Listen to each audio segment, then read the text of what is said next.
Hello friends, welcome back to RGM online classes. RGM preparation YouTube চ্যানেলে তোমাদের সকলকে জানাই আরও একবার স্বাগত।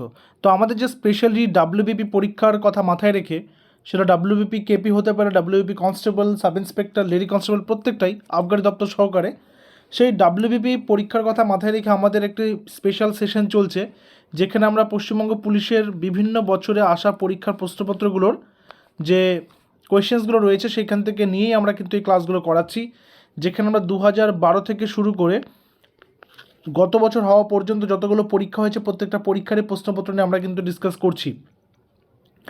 এবং আমরা অলরেডি একটা পিডিএফও তৈরি করেছি 2012 থেকে শুরু করে। সেই পিডিএফটা তোমরা অবশ্যই সংগ্রহ করে নিতে পারবে, যেখানে প্রশ্ন এবং উত্তর সমস্তটাই কিন্তু দেওয়া রয়েছে 2012 থেকে শুরু করে। 9564345236 এই নম্বরে তোমরা হোয়াটসঅ্যাপ করবে ডাব্লিউবিপি পিডিএফ লিখে, তাহলে তোমাদেরকে সেই পিডিএফটা সেখানে অ্যাভেলেবেল করে দেওয়া হবে। সেটা প্রাইস 99, ঠিক আছে। এবং তার সাথে 2023 এবং 2024-এর সম্পূর্ণ কারেন্ট অ্যাফেয়ার্সও সেখানে তোমরা পেয়ে যাবে।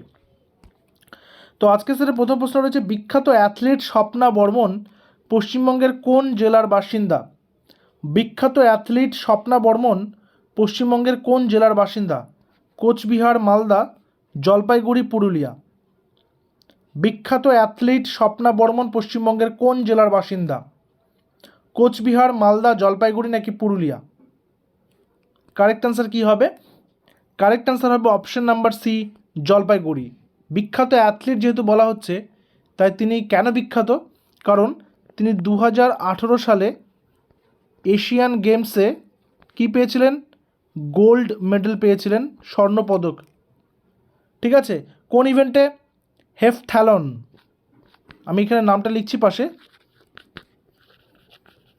হেফথ্যালন ইভেন্টে বা হেফথ্যাথ্যালন ইভেন্টে তিনি পেয়েছিলেন। জলপাইগুড়ি জেলার তিনি বাসিন্দা। প্রথম কোথায় পিঙ্ক বল টেস্ট অনুষ্ঠিত হয়েছিল? পিঙ্ক বল বা গোলাপি বলের টেস্ট প্রথম কোথায় অনুষ্ঠিত হয়েছিল? ইডেন গার্ডেন্স, সিডনি, লর্ডস নাকি green park? WBP constable men's পরীক্ষা 2020 সালের প্রশ্নপত্র থেকে নেওয়া হয়েছে। পিঙ্ক বল টেস্ট অর্থাৎ টেস্ট ক্রিকেট, পিঙ্ক বলের যে নতুন খেলা, অর্থাৎ দিন রাত মিলে, অর্থাৎ দিবারাত্র টেস্ট খেলা, সেটা প্রথম কোথায় হয়েছিল? সঠিক উত্তর সিডনি, অস্ট্রেলিয়ার সিডনিতে। কবে? 2015 খ্রিস্টাব্দে। কোন দুটো দলের মধ্যে? যেহেতু অস্ট্রেলিয়া খেলা হচ্ছে, Australia versus New Zealand, Australia versus তার প্রতিবেশী দেশ নিউজিল্যান্ডের। এবং এর সাথে একটা ইনফরমেশান দিয়ে রাখি, ভারত প্রথম পিঙ্ক বল টেস্ট খেলে কার সাথে? বাংলাদেশের সাথে। কত খ্রিস্টাব্দে? 2019 খ্রিস্টাব্দে। কোথায়? কলকাতা, ঠিক আছে, কলকাতার ইডেন গার্ডেন্সে। পরের নাম্বার, জ্যাব। এই জ্যাব কথাটি কোন খেলার সঙ্গে যুক্ত? দেখো, বিষয় আজকে যে বেশিরভাগই খেলা থেকে নিয়েছি কোশ্চেনগুলো, এবং চেষ্টা করছি যে তোমাদেরকে দেখানোর যে কী ধরনের প্রশ্ন এই খেলা রিলেটেড যে টপিকটা রয়েছে সেখান থেকে আসতে পারে। তো জ্যাব অর্থাৎ বিভিন্ন খেলার সঙ্গে যুক্ত যে শব্দগুলো, বিশেষ শব্দগুলো, ঠিক আছে, যেরকম একটা জ্যাব রয়েছে। তো জ্যাব কথাটি কোন খেলার সঙ্গে যুক্ত? বিলিয়ার্ডস, লন টেনিস, গলফ নাকি বক্সিং? কারেক্ট অ্যান্সার কী হবে? কারেক্ট অ্যান্সার হবে অপশন নাম্বার ডি, বক্সিং খেলার সাথে যুক্ত। এটা ডাব্লিউবিপি কনস্টেবল পরীক্ষা 2019 সালের প্রশ্নপত্র থেকে নেওয়া। নেক্সট, 2020 সামার অলিম্পিক কোথায় অনুষ্ঠিত হবে? যেহেতু এটা 2019-এর প্রশ্ন ছিল, সেই কারণে 2020-র তারা তথ্য কিন্তু চেয়েছে, ঠিক আছে। আচ্ছা, তাহলে কারেন্ট অ্যাফেয়ার্সের ক্ষেত্রে আমরা যদি বলি 2026-এর উইন্টার অলিম্পিক, 2026-এর উইন্টার অলিম্পিক কোথায় হবে? কোথায় হবে? ইটালিতে, ঠিক আছে, কোথায় হবে? ইটালিতে।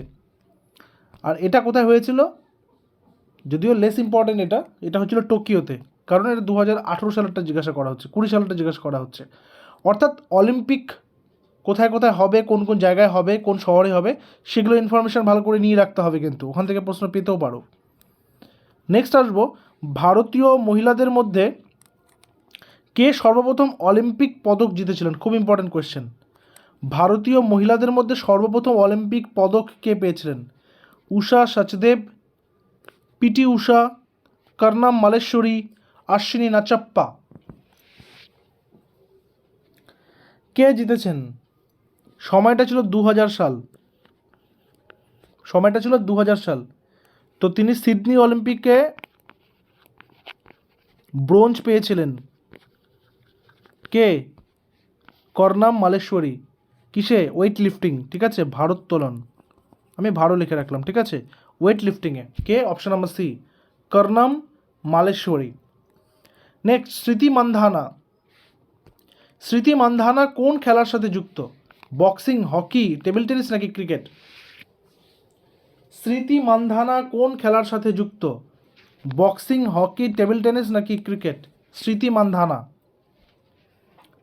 কারেক্ট অ্যান্সার নিয়ে নেব। Correct answer cricket.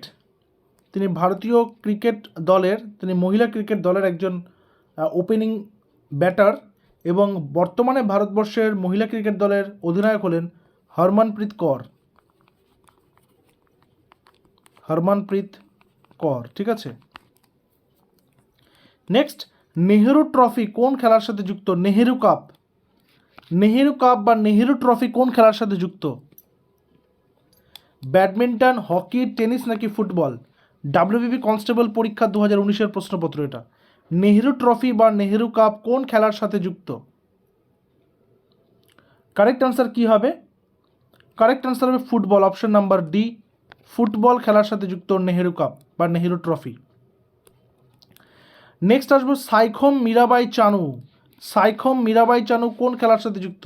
এই নামটা আমরা প্রত্যেকেই জানি, সাইখোম মীরাবাই চানু, তাই না? জিমন্যাস্টিক, ভারোত্তোলন, বক্সিং নাকি সাঁতার? এটা ডাব্লিউবিপি এসআই পরীক্ষা 2018 সালের প্রশ্নপত্র। সাইখোম মীরাবাই চানু। সঠিক উত্তর ভারোত্তোলন, অপশন নাম্বার সি।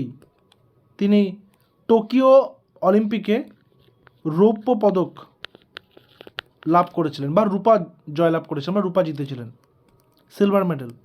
আচ্ছা, ফর্মুলা 1 কোন খেলার সাথে ফর্মুলা 1 যুক্ত? ঠিক আছে, ফর্মুলা 1 কোন খেলার সাথে যুক্ত? Formula 1 polo, ice hockey, cricket নাকি মোটর রেসিং? ডাব্লিউবিপি এসআই 2018 কোন খেলার সাথে ফর্মুলা 1 যুক্ত? সঠিক উত্তর option number D, motor racing, ঠিক আছে। আচ্ছা, নেক্সট, কিংবদন্তি টেনিস খেলোয়াড় Rafael Nadal. Rafael Nadal, Roger Federer, ঠিক আছে, নোভাক জোকোভিচ, তো বিভিন্ন রকমের বিখ্যাত সমস্ত খেলোয়াড়দের নাম রয়েছে এই খেলার। তো টেনিস খেলাতে রাফায়েল নাদাল কোন দেশের হয়ে প্রতিনিধিত্ব করেন? সঠিক উত্তর কি হবে? সঠিক উত্তর হবে স্পেন। তিনি একজন স্প্যানিশ টেনিস প্লেয়ার যার নামে 22টি আন্তর্জাতিক গ্র্যান্ড স্ল্যাম রয়েছে, 22টা গ্র্যান্ড স্ল্যাম, ঠিক আছে। আচ্ছা, তোমাদের জন্য একটা হোম টাস্ক করে রেখেছি। আচ্ছা, আরেকটা কথা, তোমাদের মধ্যে কেউ কেউ জিজ্ঞাসা করেছিল ইংলিশ ক্লাসটা কবে থেকে হবে। তো ইংলিশ ক্লাসটা আমরা আগামীকাল থেকেই করব, সেটা তোমরা বেলা 12টায় পেয়ে যাবে, ঠিক আছে। বেলা 12টা থেকে ইংলিশ ক্লাসটা তোমরা কিন্তু পেয়ে যাবে। এখানেও আমরা কিন্তু ওই প্রিভিয়াস ইয়ার্স কোয়েশ্চেন্স নিয়ে আলোচনা করব এবং আগামীকাল সন্ধ্যা 7টা থেকে 7 PM থেকে চলবে আমাদের রেল গ্রুপ ডির ক্লাস বা রেল পরীক্ষার যে ক্লাস রয়েছে সেই ক্লাস কিন্তু আগামীকাল থেকে চলতে থাকবে, ঠিক আছে। আচ্ছা, আজকে একটা হোম টাস্ক তোমাদেরকে দিয়ে রাখি, সেটা হচ্ছে দীপা কর্মকার একজন আন্তর্জাতিক মানের খেলোয়াড়। তিনি কোন খেলার সাথে যুক্ত বলতে হবে, খেলার নামটা। তিনি কোন খেলার সাথে যুক্ত? দীপা কর্মকার কোন ইভেন্টের সাথে যুক্ত বা কোন খেলার সাথে যুক্ত, ঠিক আছে। তো আজকের ক্লাস আমাদের এই পর্যন্তই। দেখা হচ্ছে আবার পরবর্তী ক্লাসে। Till then stay connected with RGM preparation YouTube channel. Thank you very much.